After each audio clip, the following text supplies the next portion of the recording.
Thank you all for coming.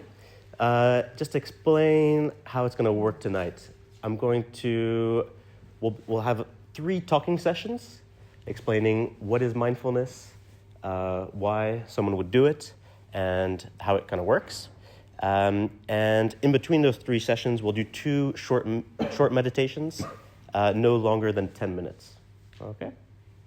Sound good? Okay. Oh, and just to let you know, just for my own quality control, I am recording myself. Then I'll stop at the end when you guys start talking, okay? Cool.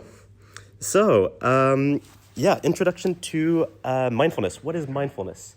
Mindfulness is a quality of the mind. So it's a state of undistracted awareness, right? It's not really about calming down or relaxing in the moment.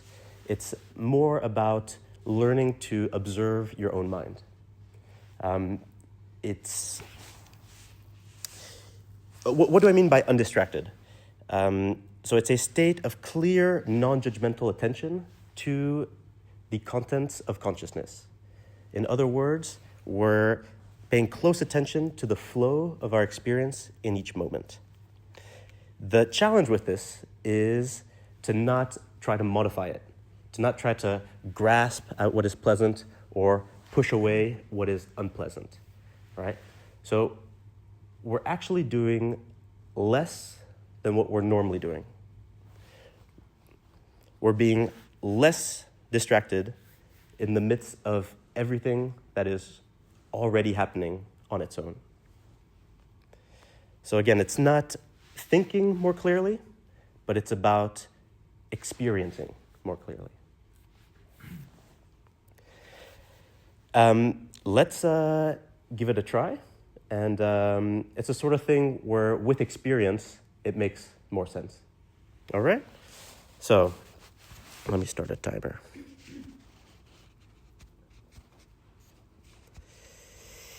Okay, find a comfortable posture. Sit upright. And when you're ready, close your eyes. Let's start by taking a few deep breaths.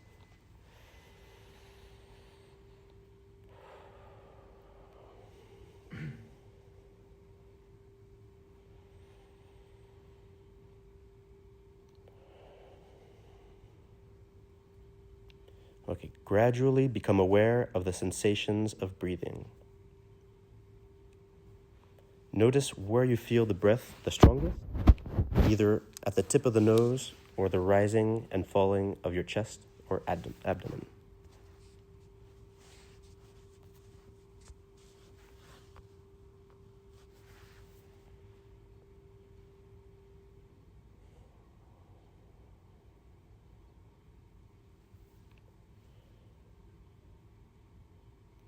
So wherever you feel it, just focus there on the raw sensations.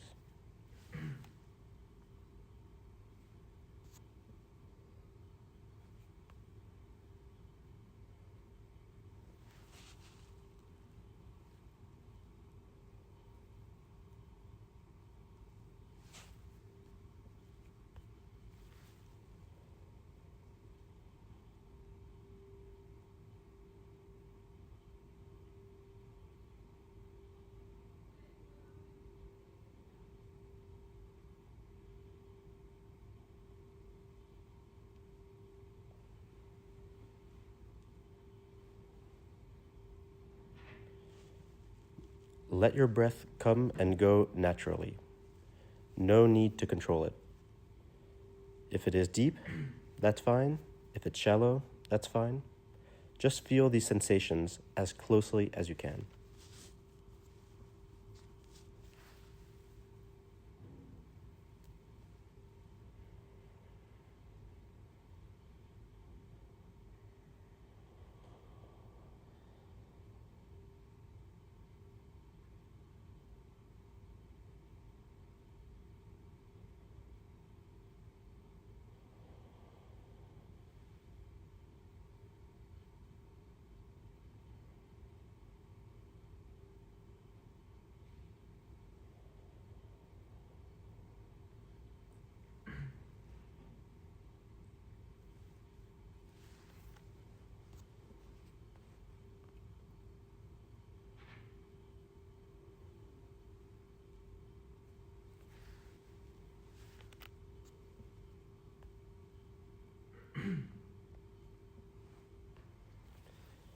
As you pay attention to the breath, you will notice other things, sensations in the body, sounds.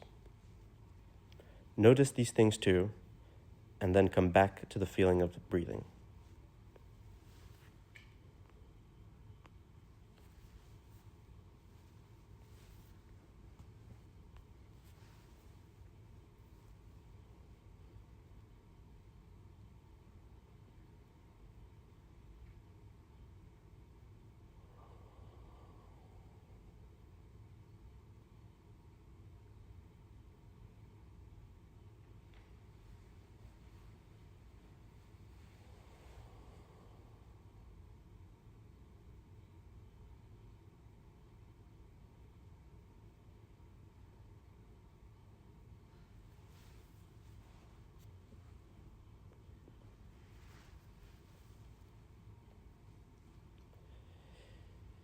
See if you can become sensitive to what is happening to your mind the moment you hear my voice. In the beginning, I'll be interrupting a train of thought, catching you thinking while you are trying to pay attention to the breath. Just notice this without judgment. Judgment is just another thought. And then come back to the practice.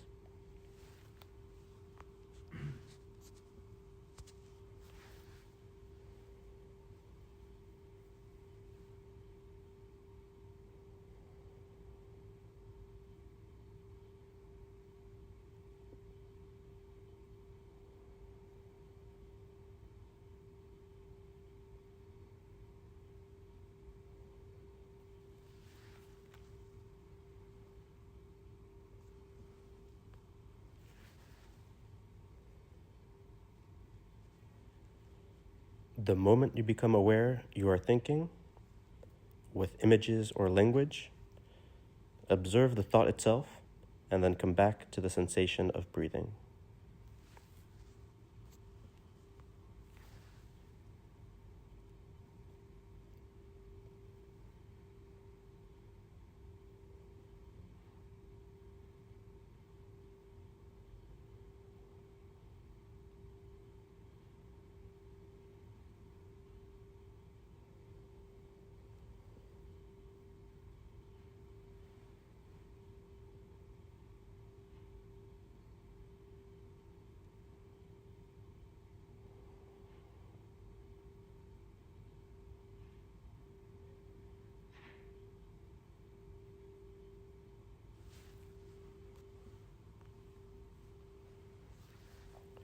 For the last minute of this session, just begin again. See if you can feel the next inhalation from the moment it appears until the moment the exhalation disappears.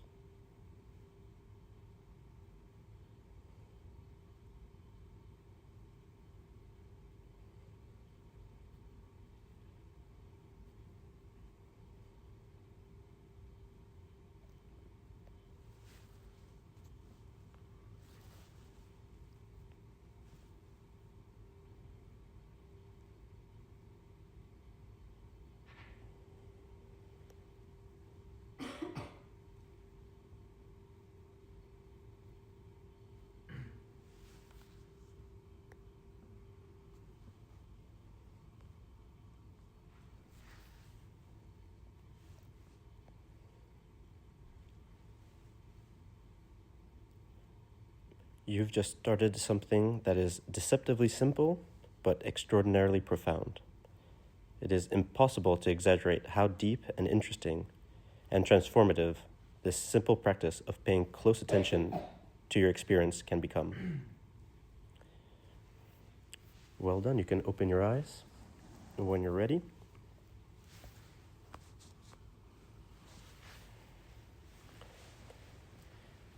So I started with what is mindfulness, the undistracted attention, and now I'm going to explain why you would meditate. What's the purpose of it?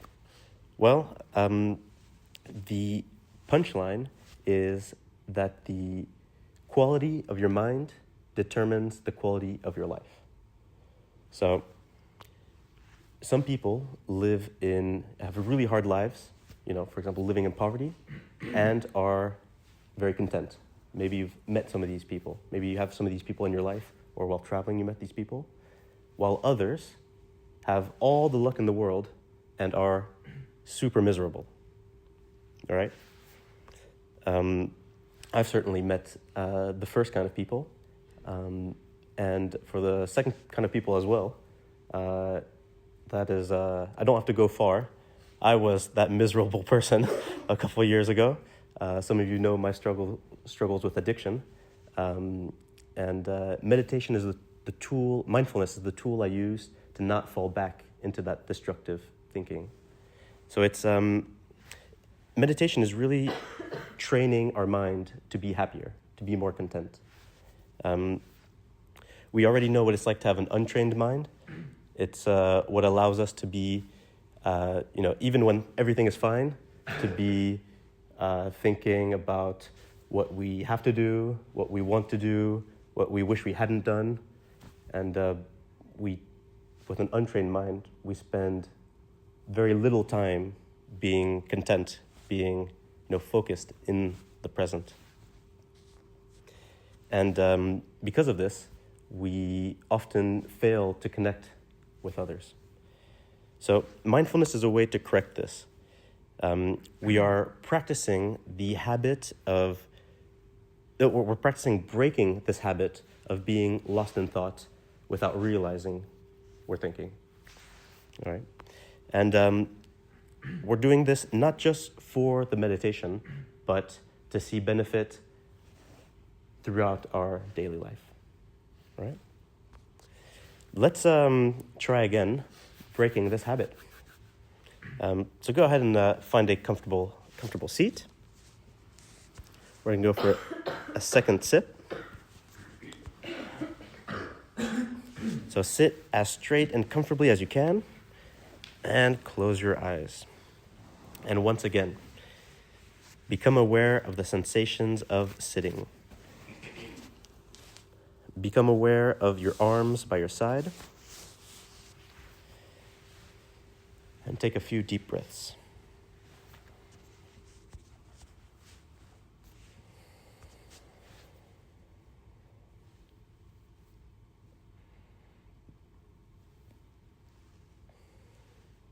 So just allow gravity to settle you into your seat. Now, as we did before, become aware of the sensations of breathing. Notice where you feel the sensations most clearly, either at the tip of the nose or at the rising and falling of your abdomen or chest.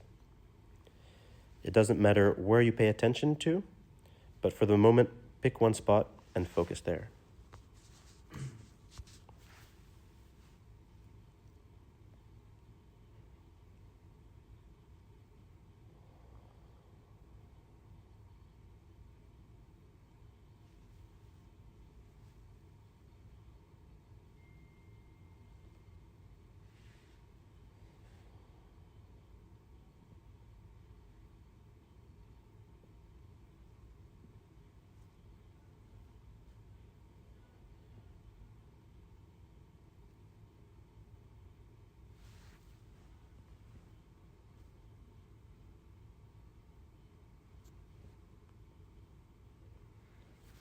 There is nothing special about the breath, but it is something you always have with you, and it is good as any other sense object to train the power of your attention. Eventually, the practice will include everything that arises in consciousness.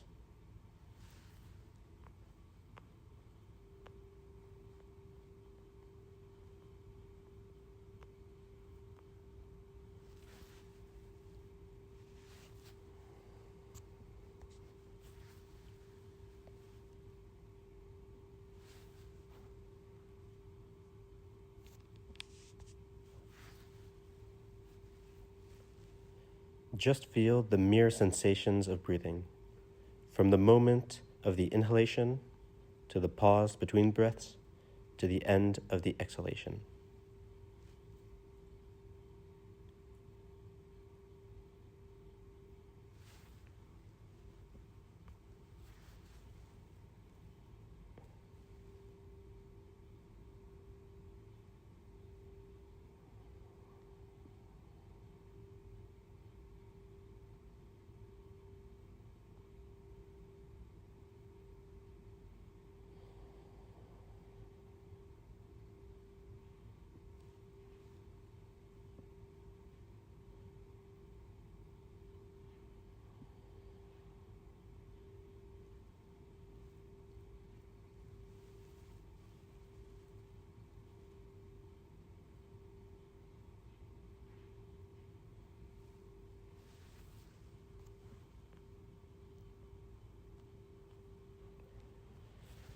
what we're doing here is sharpening the only tool you really have, your mind. This is what you take with you in any situation in life. This is what determines how you respond to emotional stress and physical pain and any other difficulty you encounter. This is the basis of every decision you make and every interaction you have with other people. And as you begin to observe it, you may notice, perhaps with growing amazement, that your mind is totally out of control.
As you try to pay attention to the breath, you'll begin to notice the primary obstacle to your paying attention is thinking.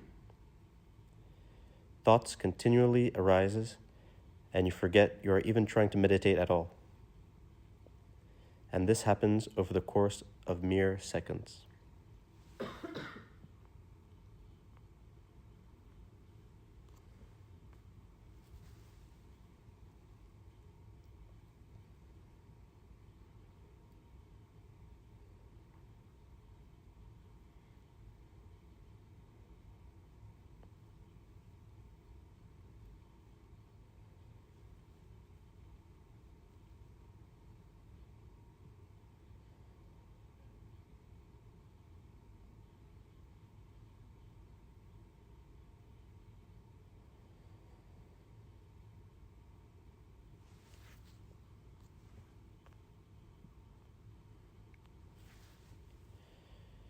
Just try to count the next 10 breaths without getting distracted.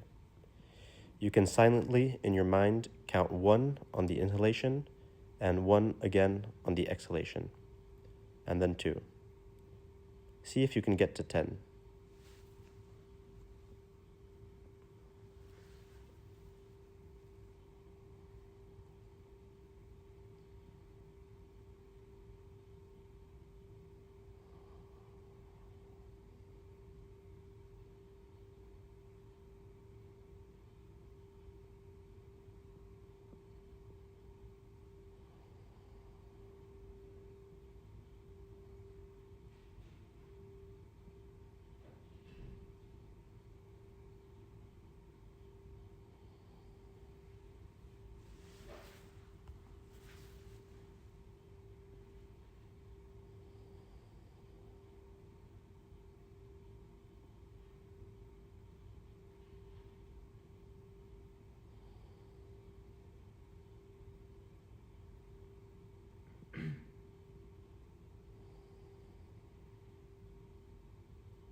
unless you have a lot of concentration, you probably weren't able to tell how precarious your awareness of the breath actually was, how your attention was being buffeted by all sides by discursive thought.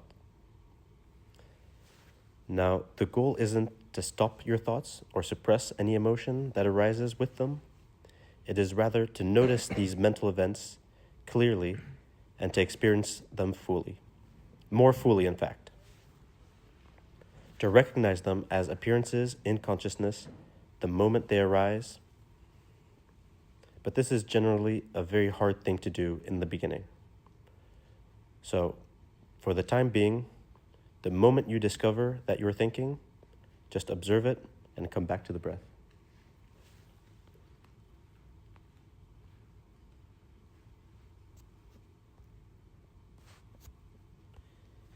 In this final minute of this meditation, just start again. Just feel the next breath as it comes.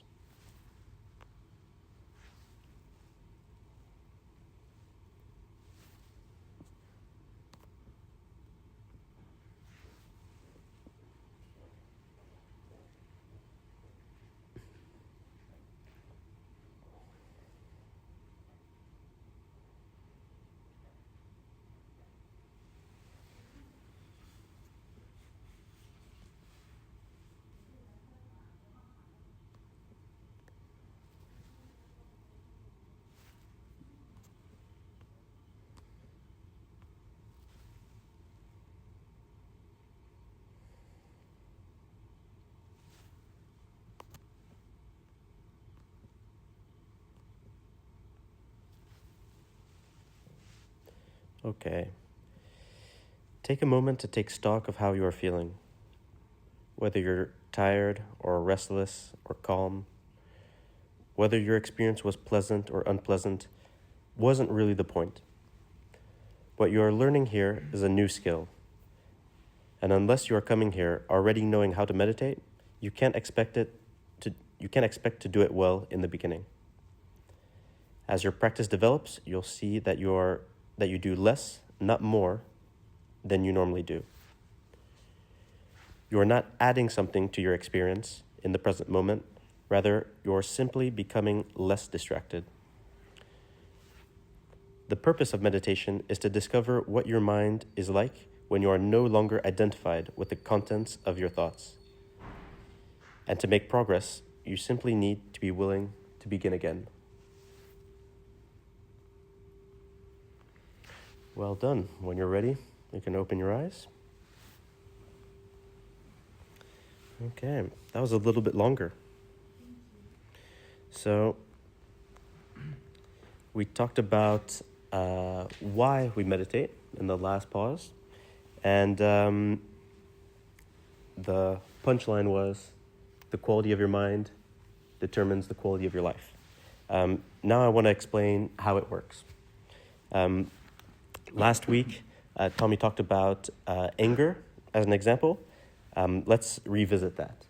So, for example, the anger you felt yesterday or the day before isn't here anymore. And if it arises once again, based on your thinking about it, it will once again pass away. So this is quite liberating to understand deeply. If you're able to pay clear attention, rather than thinking about why you have every reason to be angry, then it becomes impossible to stay angry for very long. And when, meditation won't stop you from ever getting angry, embarrassed, or afraid, but it can. You can learn to stay. You can learn to reduce the time you have with these emotions, not stay as angry as long. And the consequences between, staying angry for hours or just moments is huge. And that's what I mean by the quality of your life. All right. So if we were to kind of generalize this example of anger, we could say that changing how you respond to the world is just as good as changing the world itself. So you can try to change the world. You can try to get people to behave like you want. You can try to not get sick or injured. You can try to prevent your favorite possession from getting damaged, like your snowboard. But the sources of stress, disappointment, and embarrassment will always be there. So, but there's good news. Rather than change the world, you can look more closely at what you're doing with your mind and cease to respond in ways that create needless suffering. That's essentially how it works. So, to summarize what we've done here today, we talked about the what, why, how of mindfulness, right? The what is mindfulness, right? I started with the undistracted attention, what undistracted means, and hopefully that made more sense with the practice. And I hinted that it could lead to profound insights, and maybe tonight the profound insight you experienced was how out of control your mind was. Then in the why meditation mindfulness practice makes sense, it talked about what was the punchline? Who remembers? Someone volunteer? The quality of your mind. Quality of your life. Life. The quality of your mind determines the quality of your life. Good. Yeah. And the how that works, what, why, how, is it works by we're training to break the habit of being lost in thought. So now, I'd like you to turn to your pair that we paired you up with in the beginning. And I want you to have let's say like a 5-minute, maybe 10-minute chat about your experience tonight, your thoughts on the theory and what resonated with you. And then I'll give you some homework. All right, go ahead, pair up.